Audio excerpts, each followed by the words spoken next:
Okay, so a few days ago I posted a video of me playing the new DLC in Sparking Zero, and the entire time I'm basically just going insane, constantly having to deal with super counters breaking every single combo I do, and then other nonsense things like weird hitboxes, inputs not coming out, lag, cheesers, etc. And it was really bad to the point where basically the entire video was just me ranting about the game. And then I posted it, didn't think much of it, was just getting a video out. But the Sparking Zero community did not like that, let me tell you. I've gotten a lot of negative comments on that video, most of which are just complete nonsense, and that's what this video is going to be about, just debunking all that nonsense, because there was a lot of completely nonsensical arguments and statements made in the comments of that video. But before we start reading those comments, I want to say that the game is genuinely very, very flawed and still needs a lot more fixing. That is the reason why I was ranting and complaining so much in that video. I wouldn't be doing that if the game was tuned and calibrated properly, but it's not, or at least not in my opinion, it's not. So I'm going to call it out. And there was just some objective BS in that video. Even if you disagree with my points, there were moments where it's just like, okay, that was just nonsense and they need to fix that. Also, I am using a new mic for this video and I'm still messing around with the settings, so bear with me if it sounds a little funny. So anyway, let's just get into the comments here. The first one I want to address is this guy. He actually deleted his first comment, but I can still kind of see it on YouTube Studio. He says, "I refuse to believe you got to Z rank playing like the way you do. At best, you're B1 or A5. You are one of the most," I'm assuming that's what he meant, "one of the most average / casual sparking players I've come across on YouTube. This gameplay was a pain to watch. Without a doubt, you cheesed pre-SZ. And then after that, he says, like, I cheesed before the patch to get to Z rank, which there are so many things wrong with this comment.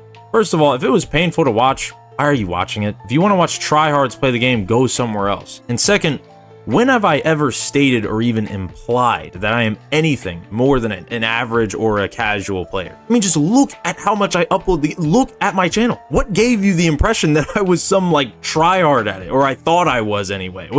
What do you like? No, I am not. I'm very casual. I barely even play the game anymore. I've been saying this. And the last thing that's wrong with this is that you can see my entire Z rank grind on my channel from like A5, I think, all the way up to Z rank. All of the matches. I did not play any ranked off camera. And then after I brought all these points to him and told him that, he deletes his comment. I don't know why. And he says, "Yeah, you're definitely not a real Z rank LMFAO. At best, you play like a B1 or maybe A5. You already said that. I just looked at your channel and you cheesed your way to Z when the game first dropped by using the dash burst and key blast spam tech before it was patched with Jiren and MUI. Now that all that's been nerfed, you're finally having to learn how to play the game properly, so you can't handle the pressure, LMFAO, so you're blaming the game." Yet again, more complete and utter nonsense, because first of all, I only used the key blast cheese with UI Goku when I was fighting somebody who was also cheesing, or they were super countering every time I tried to touch them. So obviously I am going to use key blast to do damage to them because I can't punch them without going into a vanish war or trying to super counter them back. I'm not gonna put myself in that position. Other than that, I didn't do it, nor did I use the instant spark, and I only used ultra movement if I was fighting somebody else who was cheesing, or they were using wild sense, or again, if they were just super countering every time I tried to touch them. So that's a complete lie. And also, I was constantly fighting other people who were cheesing over and over and over and over again. Constant Z Brolys and Beeruses and full powered Jirens and Keflas just trying to spark into unblockable ultimates or undodgeable ultimates, or spark into key blast spam, or both. And then I was fighting other UI Gokus who would just try to spark and then just combo you down and then just cheese you out with ultra movement into like an ultimate, or Super Vegito with pre-nerf after image strike. I was fighting constant cheese, so you can't even really use that as an argument against me. I was fighting constant cheese, so I was cheesing back. And then another thing wrong with this comment is that he said Jiren. I did not play Jiren a single time in any of those streams. It was all UI Goku. I played UI Goku and that was it. You can watch them. There was 4 streams, all of which I was just playing UI Goku. So that tells me he didn't even watch it. He just kind of started making things up. Maybe he like skimmed through them and then just was like, I'm just gonna start making up lies. And again, I didn't use any of that stuff if I was fighting somebody who also wasn't using any cheese or anything like that. And I still don't use cheese like that. So saying that, oh, now you have to actually play the game, that's how I normally play the game.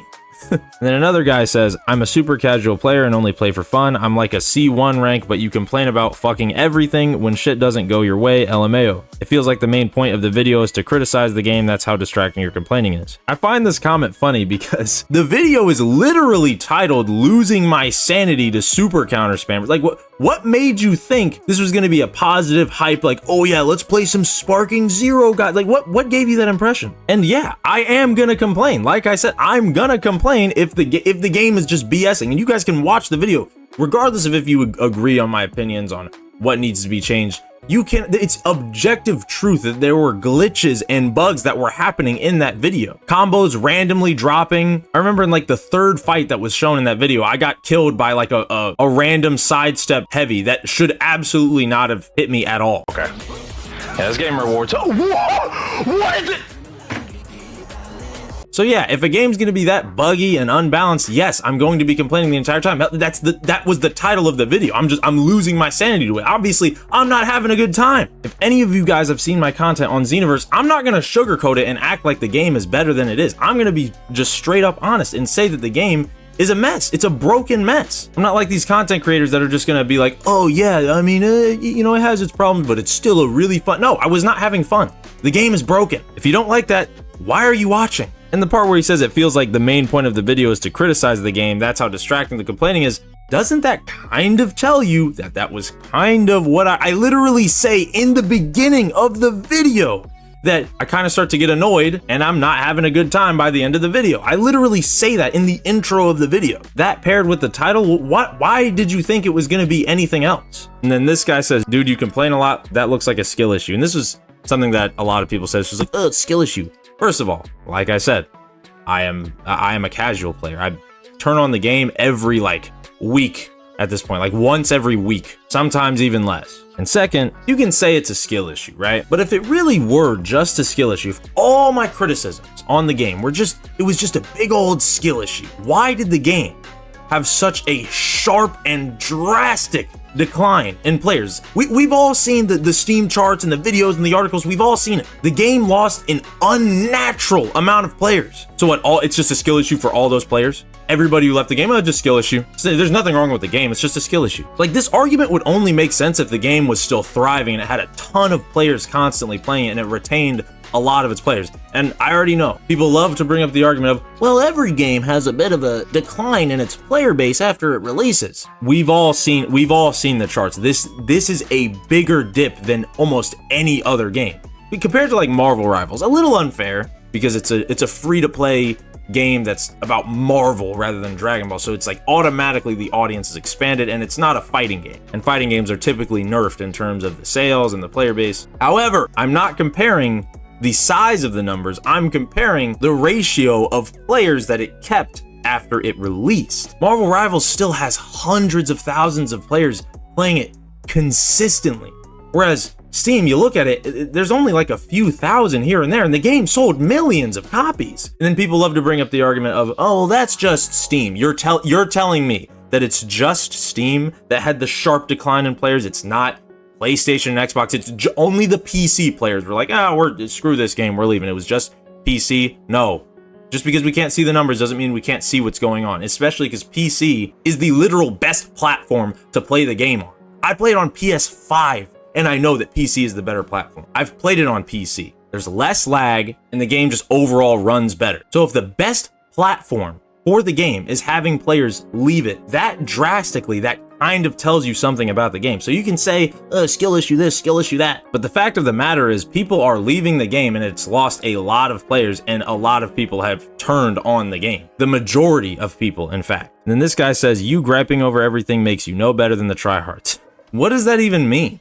First of all, nowhere in that video, and in the title either, did I say that I have a problem with the people using these mechanics. And this is something I had to explain to a lot of people for some reason. My problem is with the game. If you're interpreting it as me having a problem with people for using the mechanics that they need to win, then I don't even know what to tell you. I don't even know where you got that idea. Yeah, obviously I'm gonna trash talk, obviously if I'm mad in the moment. But all of my ranting in that video came from how the game is broken, how the game needs to fix these things. Nowhere was I saying, oh, you Sparking Zero players, you're constantly ruining the game, it's your fault. No, I'm not one of those bots online that says it's the player's fault for cheesing, and that's why people are leaving the game. They should just stop cheesing, and then the game would be retaining its players. No, it's the game's fault. And that's what I was saying. I was blaming the game. I wasn't saying, oh, players this, player that. No, it's the game. Obviously, yes, there are parts in that video where I'm like, oh, you're lame, blah, blah, blah. But that's not what I was criticizing. And it's the same thing with this guy. You're terrible. Your title is super counter spammers, and in the first 10 seconds of a match, you got your super counter, and when you didn't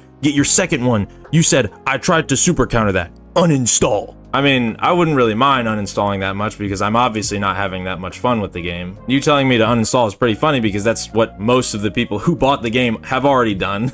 But this comment is just a perfect showcase of just people in the Sparking Zero community having absolutely zero critical thinking skills. Where did I blame players for using super counters? I use them too. Obviously, I'm not blaming the player for using it. It's a mechanic in the game. It's a very important mechanic in the game that you need to use. Otherwise, you just lose. If you're not going to super counter, most of the time, you're probably just going to lose because you're fighting somebody else who will. So obviously, I'm going to try and go for super counters too. That doesn't change the fact that the mechanic is trash. It's a trash mechanic. And that was what most of my criticism in the game was talking about, obviously among many other things, but I was mainly directing it towards super counters, as you can tell with the title and the thumbnail, because the mechanic is broken. They happen too frequently. They're too easy to just get out. And even if you want to call me trash, I watched this video the other day. It was by, if I'm not mistaken, it was by the guy who was literally like the #1 ranked player in Raging Blast 2. So obviously he's going to be tryharding Sparking Zero. And from what I'm seeing, he's pretty experienced at it. And the video is literally called, "This is what high level play looks like after the patch," or something like that. And it was just super counter after super counter after super counter after super counter. So even if you want to make the argument, oh, you can just play around it, bro, they're still going to happen. You're still going to get super countered no matter what. And it's free. That's the problem. It's free. It doesn't cost any resources. It's just a free escape mechanic. And yeah, I know, oh, well, if you win the Vanish War and you have more ki than your opponent, then, well, you're still at the advantage. Why do I have to have more ki than my opponent and win a rhythm game that completely changes the timing, by the way, depending on the connection, which is very common, especially on console. People just love playing on Wi-Fi. Why should I have to do all that? Why should I have to make sure I have more ki than you and I win the Vanish where I make sure I time it perfectly? Because I landed a hit on you. You lost neutral. You lost the fight in neutral. You got comboed. So that is your punishment. I'm not saying it shouldn't exist or there shouldn't be any escape mechanics, and I know that that's basically the only way you can get out of a combo if somebody's hitting you while they're behind you, but the mechanic is still overtuned. It doesn't cost anything, and it's too easy to spam, and everybody's saying, oh, well, you can't spam the input anymore. They increased the timing. You can literally spam it every second, and if you do not believe me, there is a guy who literally posted a video of how he times super counters after the patch. And he literally says in that video that there is a 1 second interval between your inputs. I'll show it on screen. I will link it. There is literally only a 1 second lockout window after you fail a super counter input. You can still spam it. Doing the input every other second, that's not spamming? Are you serious? Yeah, and this guy also says, super counter spammers. The fuck you want me to do? Let you hit me, gang? Nah, facts, I got you. No. My problem is with the game.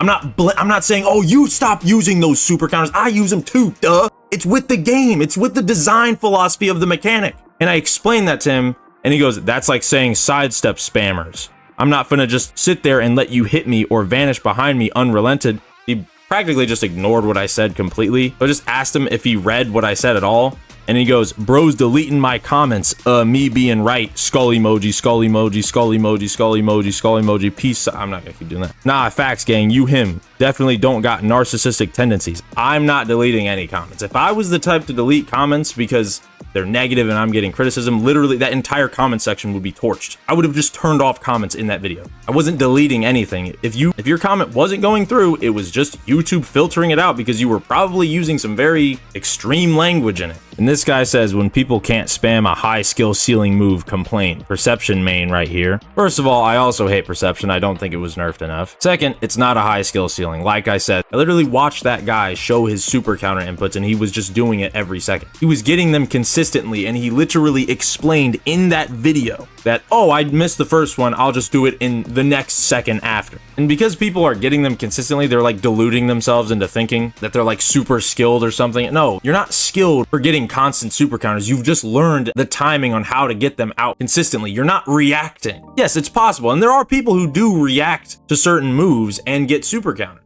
But there's two things about that. One, you can still spam them and get out of combos. And most people still just do that. They just do it praying that they can get out of a combo. And there are some that have just learned how to spam it more effectively so that it comes out more than people who just sit there and mash it. And the other thing is, because of the netcode, that is not a reliable strategy that you can rely on to just react to something and super counter it off of just pure reaction. And that's kind of another problem with the game. There are so many people who play on like delayed Wi-Fi connections, and they're used to it because it's their connection. They're literally just playing in their own like version of the game where they can just kind of time things based on the delay of their Wi-Fi. Whereas if you have a good connection where you're playing on Ethernet like I am, then it's kind of extremely unfair because you can't really time it through the delay, but they can because that's how they learn the timing on the game. Whereas you learned the timing off of how the game was actually intended to be played and how quickly you were intended to react to certain things. Like, it's basically just a way for people to get an advantage because all of the skill that you've learned off of reaction timing and stuff is basically thrown out the window because you're playing in their domain now. And that's another reason why they really need to fix the netcode, and honestly, they need to examine other types of netcode because delay-based is really bad for a game that is this heavily dependent on being able to react to things and getting frame perfect button inputs, like more so than basically any other fighting game in existence. And yeah, as I said, there were a lot of repeating comments and talking points, like this guy saying skill issue, you didn't even spell skill properly. And again, that argument just doesn't make sense. A perfect example of this is Street Fighter 6. I've talked to people, friends, and people online about how I don't really like the mechanics of that game and how it plays and the flow of it. However, that game has retained a lot of its players. It's a very steady player base. I'm pretty sure it's like the most played fighting game consistently, like across all platforms. Like, it has the most players consistently. Like, if you're looking at the Steam numbers, it has more than like even things like Tekken and Mortal Kombat. So yeah, that is just me. And yeah, it is partially a skill issue, although some of my problems with the game don't really have anything to do with skill. But yeah, you could just say, yeah, you don't play the game enough, you're not good enough to really enjoy the intricacies of it. And I can't really say much to that because the game has a lot of players and it's steady. Of course, it's gonna have more players on launch than it does now, but it has retained so many of its players and people keep coming back to it because it's legitimately fun, and most people consider it to be a good, or at the very least, a fun and enjoyable fighting game experience. The same cannot be said for Sparking Zero. And this is Dragon Ball we're talking about. Dragon Ball is huge, so it's not like, oh, it's unfair you compare that to Street Fighter. Okay, it's Dragon Ball. Now, we're not gonna act like we didn't see all of the crazy promotion, all the hype for the game before it released. So it's a completely fair comparison. And somebody could correct me if I'm wrong, but did Sparking Zero not sell more than Street Fighter 6? Maybe I'm wrong. I'll have to check that. I'll put it like as like a screenshot in the video or something if I'm wrong. So that's not an argument. The only true argument to be made there is against Sparking Zero, because where are all these players for Sparking Zero, and why are there still so many for Street Fighter comparatively? And a lot of people like to make the defense of, oh, well, people are just bandwagoning. They're not making their own opinion. I can tell you with full confidence that is not how video games work. That argument would really only make sense if the game didn't really sell all that well and it never really got a whole lot of people on it, and then people weren't buying the game because there was a bandwagon of hate on it and stuff. That would make sense in that context, even though it would still be wrong because the game is very flawed and broken. But that would at least be a legitimate argument you could use because there is a lot of negativity surrounding the game. But that is not the case. The game sold millions of copies. It had tons of players, hundreds of thousands on release. There was absurd levels of hype for the game before it released. And now look at the numbers. People do not spend $70 or more. Most people who bought the game spent more because of either tax or because they literally just bought a higher edition of the game. Like me, I bought the Ultimate Edition. People do not spend more than $70 on a game, play it, and then just completely stop playing the game because some guy on Twitter said it sucks. That's not how it works. And again, to that argument, have any of you who use that argument stopped to think, why is there so much hate for the game? Why are people turning away from it because their favorite content creators or their favorite, I don't know, Twitter account said the game sucks? Why is it happening? It's just, oh, it's just bandwagoning. Not, oh, well, maybe there is actually a problem here. Nope. Can't be the game's fault. It's just people who suck and people who are bandwagoning and can't form their own opinion. And where was this energy for games like Street Fighter or Tekken? Those games have retained a lot of their players, especially Street Fighter. There are tons of people who don't like Street Fighter 6 or the mechanics in it, and they're actually like good at the game, and they're voicing their opinions, and they're saying, yeah, I don't really like this about this game. But guess what? People still play the game. They don't just turn off the game that they spent $70+ for and say, oh yeah, I would play this game, but my favorite YouTuber said it's really bad, so I actually can't play it because it's really bad. No, that's not how it works. Sparking Zero just sucks. All the comments weren't fully negative though. You have this guy saying, y'all sleep, he snapped that first fight. Just because, I mean, if you watch the video, you'll know why he said that. But vanishing shouldn't cost ki. They fight like that in the anime. We just gotta master the tech. Two issues with that statement. One, they fight like that in the anime is not a real argument, because if that were the case, if we're gonna base everything off of how it works in the show, why can characters like Chaozu even do damage to a character like Broly? Right, let's make it anime accurate, right? Chaozu should literally not be able to move Broly's health bar at all. Obviously, that's not how it should be. It's a video game. And also, vanishing already does cost ki. At least the type of vanishing that I was talking about in the video, which is what he's referring to, which is whenever you miss an attack and then you vanish to kind of like get out of the animation so you don't get punished. That already costs ki. It just doesn't cost enough because it's too easy to just keep spamming it every time you miss an attack. Another thing wrong with this statement is we just gotta master the tech. That just completely absolves the game of any criticism of its mechanics. Yes, obviously, I could be better and punish people more consistently, but that isn't my issue. I'm fine with not being that good at the game. My issue is just the way the mechanic works. It's annoying. Then you got another very similar comment to the last one saying, Sparking Zero is to be lore and as truly accurate to the series. It's pretty much allowing you to actually enact, I'm assuming you meant E-N-A-C-T in one word, a battle of your choosing for things as what if these people fight, who would win, how will it end, and enacting how you want it to go based on how you feel. I think what he's trying to say there is that there's a lot of back and forth, and if you really want to counter certain strategies or certain mechanics, there's an option for it, which I understand that. But again, we can't just fully base a game off of just, oh, lore accuracy. You can't do that. Well, you can, kind of similar to what Sparking Zero has done, which is why people don't play it anymore. I mean, what was everybody saying within the first month of the game? Oh, it's just fusions, it's just UI Goku. Everybody hated it. And I want to make this very clear. People are going to say it anyway. There's nothing I can do to make people stop saying it because there are just so many people on the internet with a just complete and utter lack of brain cells. But I want to make it clear. I am not a Sparking Zero hater. Like, I'm not just hating on the game because I want... If you think I am just hating on it because I want to hate on it and I don't like the game and I want it to fail, look at my videos and look at my community posts before the game dropped. I was so hyped. I was practically shilling the game. I was defending it. I was talking about how it looks amazing. I'm so excited to play it. We can finally be free of Xenoverse. All this stuff. I was ready for the game. And even my first video, I was like, oh yeah, I'm having a ton of fun. And my second video, I was like, oh yeah, I'm still having a lot of fun. And then I just stopped doing content on it. Why? Because the game is a broken, buggy, unbalanced, poorly designed mess. And I'm not gonna pretend otherwise. I want the game to be good. I want it to succeed. But in my opinion, and most others, judging from the player numbers, it's just not. It's not good. Anyway, you guys can let me know what you guys think in the comments below. I hope you guys enjoyed. I'll catch you guys later.